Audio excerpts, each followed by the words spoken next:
This story is about our client Jen, who was 6 months pregnant when she started the Dietitian Boss program. Jen made $20,000 before she gave birth. Now, if Jen can do it, you can do it too. I'm Libby Rothschild, creator of Dietitian Boss, and welcome to my channel. My program empowers dietitians and nutritionists to create their own private practice from scratch and emboldens already established practitioners to think bigger. My method provides a step-by-step process to improve how you market yourself on social media so your practice can become far more profitable and help more people. Jen started in community nutrition. She worked in a federally qualified health center where she had really good experience and built a good foundation. She wasn't able to choose the philosophy that she felt aligned with. Regrettably, Jen felt that she was limited to what she could do. At the clinic, she was the only dietitian there, so her boss created the position specifically for Jen to come on board. Jen had been there for a couple of years and had built the entire department. From billing insurance to every departmental procedure, Jen developed it. When it came time, after a couple of years, to ask for a raise and show how she's really contributing to the bottom line, she was met with a big no. Jen explained how she wanted to grow the organization, and to Jen's dismay, her boss went to HR and came back and said, "You're tapped out. You're at the maximum that you're already going to be, and we can't give you any more money. We have nothing else for you. And you've only been in this job for 2 years." When Jen heard the news, she felt devastated. She had done so much building up for this position, all in the name of nutrition. And she thought, if I can't get that kind of money I want in clinical and in my job, well, I'm going to do it somewhere else. I'm going to just build it and create my own path. And that's how Jen got into private practice. On the Dietitian Boss podcast, Jen talks about how dietitians are overall underpaid. She says that it's a systemic issue. She further explains how dietitians struggle to ask for a raise and how we tend to take wages less than what we deserve. Can you relate? It's really difficult to move through that. And Jen does live in the Bay Area in Northern California, and well, it's not cheap to live there.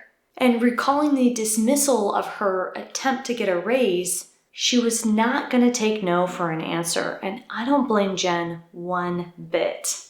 At this moment, Jen felt motivated to start her own practice and change lives on her own terms so she can make the money that she wants. When Jen started the Dietitian Boss program, her specialty was broad. She wanted to help people learn how to use cannabis. She was dealing with her own gut sensitivities, and she used cannabis for over 10 years to manage stress, anxiety, and digestion issues. And Jen knew there was a huge potential with cannabis and its multitude of benefits. It was hard for Jen to come to terms with promoting cannabis, since this topic is still very much taboo. And because Jen felt aligned with the topic, she knew she had to own it. And she was prepared that there might be some people out there that would frown upon her specialty. But there's also going to be people who absolutely benefit from the service that she's offering. And people that say, wow, that's really cool and really gutsy. And I really like that because hardly anybody else is talking about that.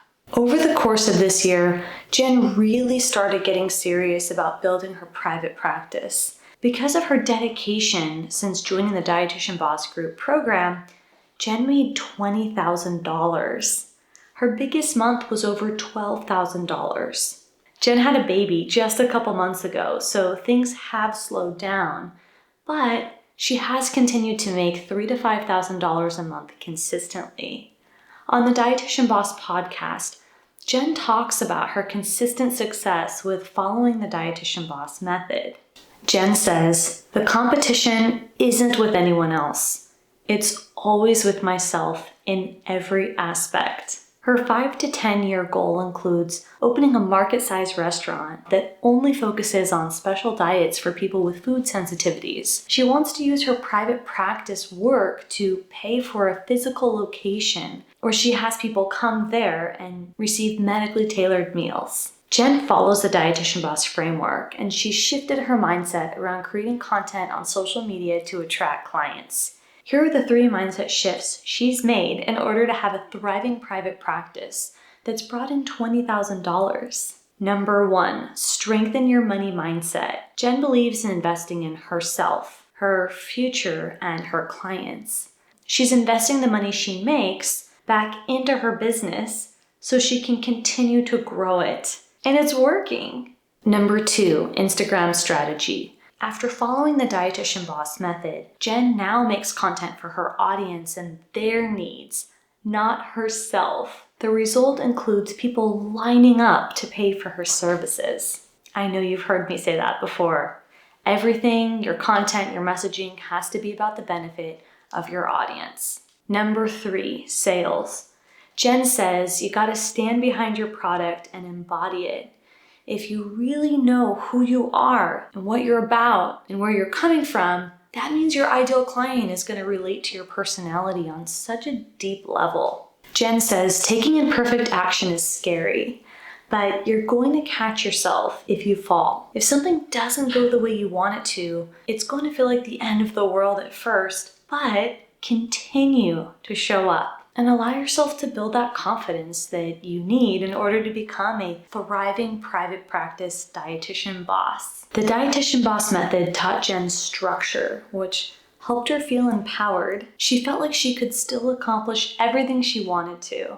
It can feel really overwhelming when you feel like you have to do everything right now, like trying to fit your whole message in 120 characters into your caption. And my method teaches you how to simplify your process so that you can streamline how to attract clients faster.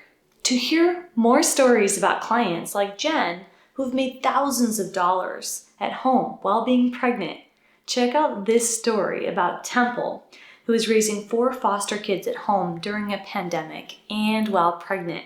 You do not need to choose between raising a family and starting your own business. These women and many others have done both, and you can do it too.